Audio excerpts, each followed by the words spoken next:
Bonjour, je vais corriger l'exercice 5 du TD17. Cet exercice, il est, il est intéressant pour comprendre l'effet photoélectrique. Dans le cours, c'est pas forcément très clair quand on le voit de manière un petit peu abstraite.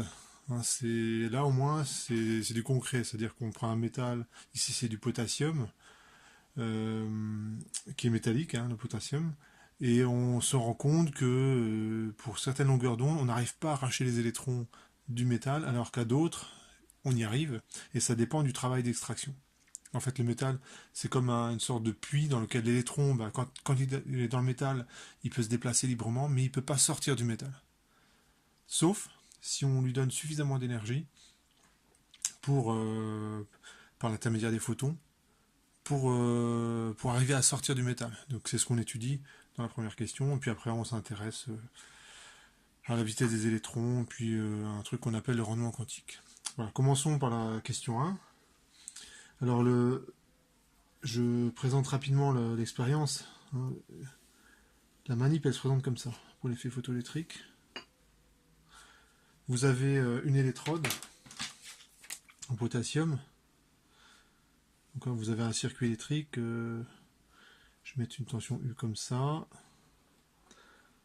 Je fais ferme mon circuit. Ici vous avez une électrode métallique pour récolter les électrons. Donc cette électrode elle peut être quelconque. Je pense pas qu'il y ait de... C'est juste pour récupérer les électrons, du moins qu'elle est métallique, ça fait l'affaire. Et là j'ai mon électrode en potassium. Là par contre je prends pas n'importe quoi. Potassium, CK. Et je vais éclairer cette électrode avec de la lumière. Donc ici, la radiation à 660 nanomètres, c'est une radiation, a priori c'est couleur verte. Et je vais faire une autre manip où la radiation sera de 490 nanomètres. Donc on est plutôt radiation bleue. Alors l'ampoule en vert, elle sert à deux choses. Premièrement, elle doit laisser passer la lumière. Deuxièmement, elle sert à faire le vide.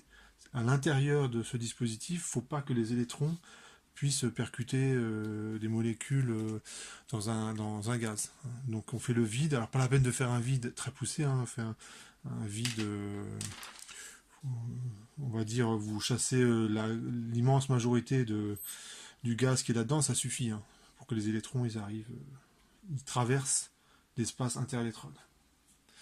Alors je vais avoir besoin, ça je le marque tout de suite, il faudra que je fasse des conversions entre les électronvolts et les joules, et la règle de conversion c'est ça. Un électronvolt, c'est 1,6 fois 10 moins 19 joules. Donc à un moment donné, il faudra que je fasse la conversion. Ici c'est l'intensité, donc il y a un ampèremètre quelque part pour la mesurer. Alors la première question, c'est sur les deux radiations, en fait il y en a une qui ne va pas réussir à extraire les électrons du métal. C'est-à-dire que les électrons, ils peuvent recevoir l'énergie, mais ils n'en auront pas suffisamment pour sortir du métal. Donc si je zoome un petit peu là sur la surface, ça va ressembler à ça. Alors, il faut imaginer que vous avez un électron qui est sur le bord ici, et vous avez un photon qui arrive avec une certaine énergie h nu. Et si l'énergie qu'apporte le photon, il faut imaginer que l'électron en fait l'absorbe totalement, on va voir que c'est pas forcément le cas. Ce processus, c'est pas un rendement de 100%.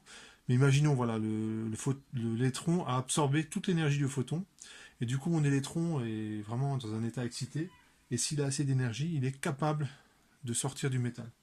Donc pour le voir, on peut le représenter de la manière suivante. Ici, je l'appelle X. Ici, je prends l'énergie. Et en fait, du point de vue de l'électron, il voit ce profil énergétique.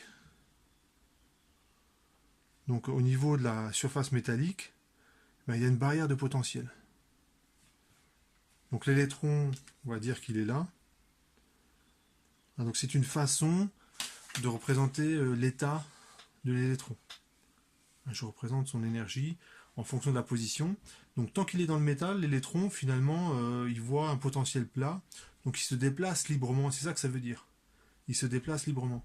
Il n'y a pas de bosse ou de je ne sais quoi qui pourrait l'empêcher d'aller à tel ou tel endroit. Il peut se déplacer dans tout le métal.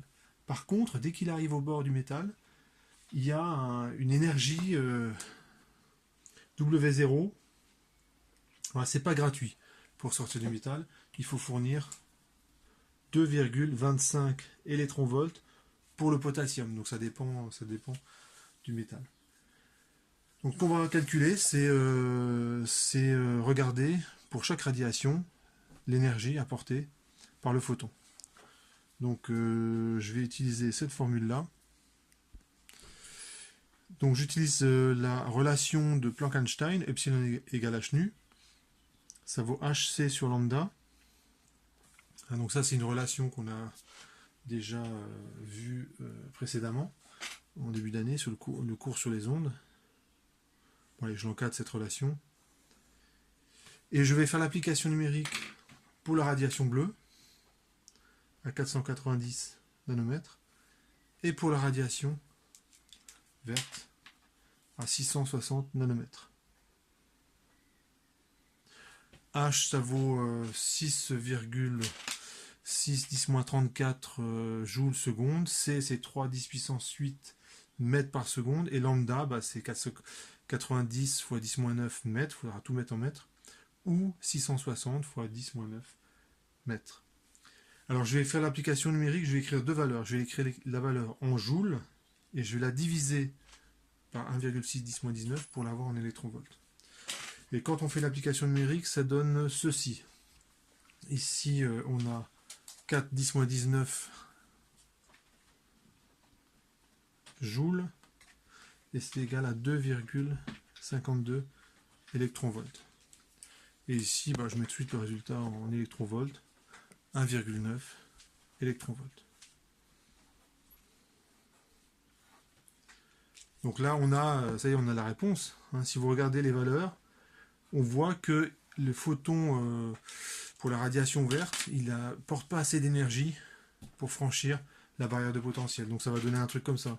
Imaginons que l'électron récupère toute l'énergie du photon, il va se retrouver sur le diagramme énergétique par là. Donc en fait, c'est pas assez haut, il n'a pas assez d'énergie pour franchir la barrière. En revanche, le photon pour la radiation bleue, lui, il a assez d'énergie pour se retrouver au-dessus de la barrière de W0, le travail d'extraction. Et en plus, il lui reste un petit peu d'énergie. Les 2,52, ils sont strictement plus grands que 2,25. Ça veut dire que quand l'électron il se retrouve dans le vide, il a un petit de l'énergie et donc une vitesse. C'est l'objet de la question 2. Donc à la réponse à la question 1, on va quand même répondre à la question 1. Donc la radiation de plus courte longueur d'onde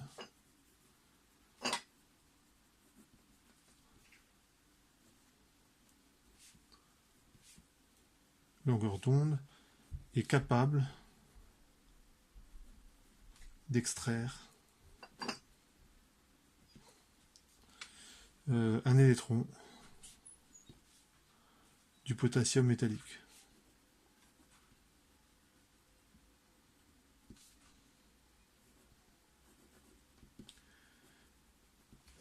Donc, allez, je vais écrire comme ça. Lambda égale 490 nanomètres, c'est OK. Et lambda égale 660 nanomètres, je vais l'écrire comme ça.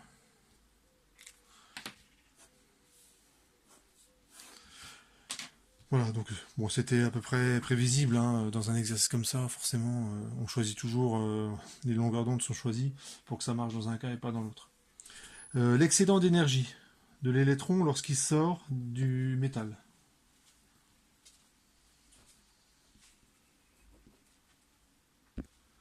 Alors l'excédent d'énergie, c'est je vais le noter delta E, c'est 2,52 électronvolts, donc ça c'est ce qu'apporte cette radiation, moins ce que doit dépenser en énergie l'électron pour s'extraire du métal. Et ça fait 0,27 électronvolts. Donc cet excédent d'énergie,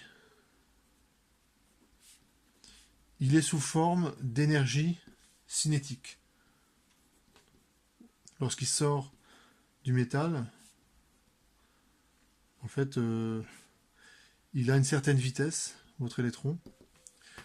Alors, suivant la tension que vous allez imposer, c'est ce qu'on voit ici, suivant que la tension que vous allez imposer, la tension U, et ben les électrons, vous pouvez les accélérer. C'est-à-dire qu'une fois qu'ils sont sortis, ils vont aller de plus en plus vite vers cette électrode. C'est le cas lorsque U est positif.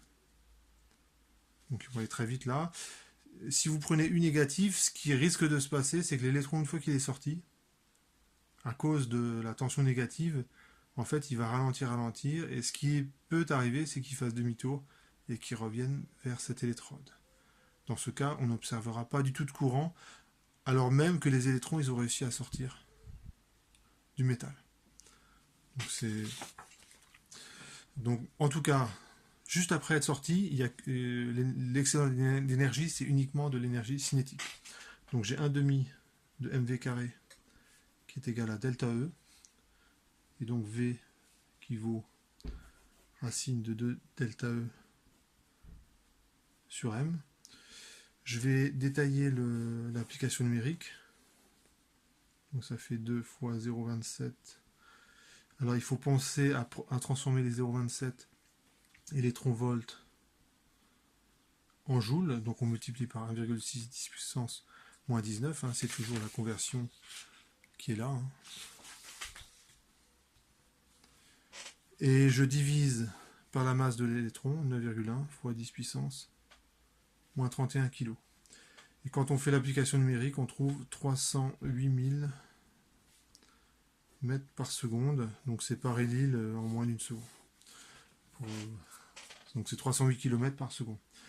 Alors évidemment, pour un électron, c'est pas si rapide que ça. C'est tellement léger un électron que la moindre énergie qu'il a, tout de suite, il a une très grande vitesse. Donc je peux enfin aborder la question 3. On mesure un courant qui vaut 40 nanoampères. 4 fois 10-8 ampères, c'est 40 nanoampères. Et on peut en déduire le nombre d'électrons qui circulent dans mon fil pendant une seconde. En fait, le raisonnement que je fais, c'est par unité de temps. Et bien c'est simplement I sur E. Hein, j'utilise la définition de l'intensité, hein, c'est la quantité de charge qui traverse une section par unité de temps. Et si je divise par la charge de l'électron, ça me donne un nombre. Et quand on fait l'application numérique, on trouve 2,5 fois 10 puissance 11 électrons.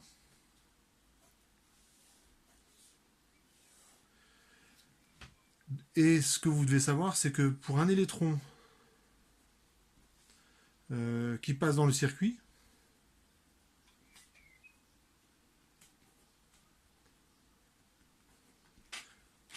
hein, le circuit il est là,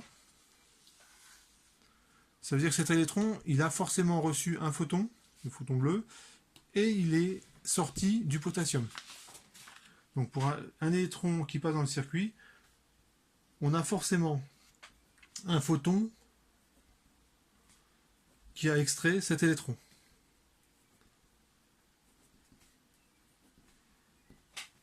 D'accord, du métal, du potassium.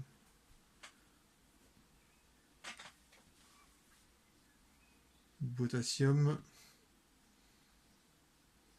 métallique. Donc ce nombre-là, en fait, c'est le nombre de photons efficaces, tout simplement. C'est le nombre de photons efficaces. Donc vous voyez venir le truc. Hein, c'est tous les photons qui arrivent sur le métal, en fait, ils vont pas réussir tous à extraire un électron. Hein, ce qui peut arriver, c'est que le photon arrive et il donne son énergie à un électron, mais l'électron, en fait, très rapidement, se perd cette énergie. Pour plein de raisons. Hein. Ça peut être principalement l'interaction avec le métal, potassium, hein, il y a plein d'électrons, plein de cations, donc forcément, enfin plein de noyaux chargés positivement, et donc les possibilités de désexcitation avant de sortir du métal sont très grandes.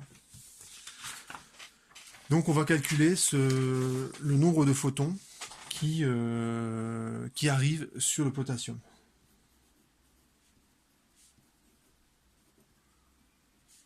Donc qui est arrivé sur le métal. Donc ce nombre-là, alors je le note allez, NB'. Je prends simplement la puissance qui arrive, elle est donnée dans l'énoncé. C'est 9 fois 10 moins 7 watts, c'est pas beaucoup.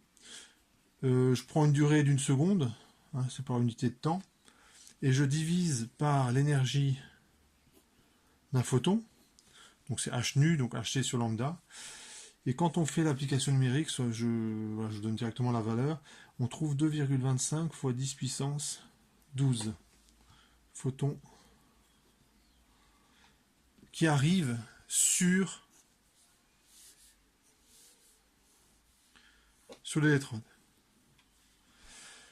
Et donc le rendement quantique, on va simplement regarder le nombre de photons qui ont vraiment réussi à extraire un électron par rapport au nombre de photons qui sont arrivés. Et quand vous regardez ces deux nombres, il y a en gros un facteur 10. Là on est en 2 10 puissance 12 et là on est environ 2 10 puissance 11. Ça veut dire que sur 10 photons qui arrivent, il n'y en a que 1 qui arrive vraiment à extraire un électron. Et le rendement quantique, c'est tout simplement n, le nombre de photons efficaces, sur le nombre de photons qui arrivaient. Et quand on fait l'application numérique, on trouve 0,11, c'est-à-dire 11%. Donc c'est un rendement qui est assez faible pour il y a quand même 90% des photons qui servent juste à chauffer le métal. Voilà, normalement j'ai répondu à l'ensemble des questions. Voilà pour cet exercice.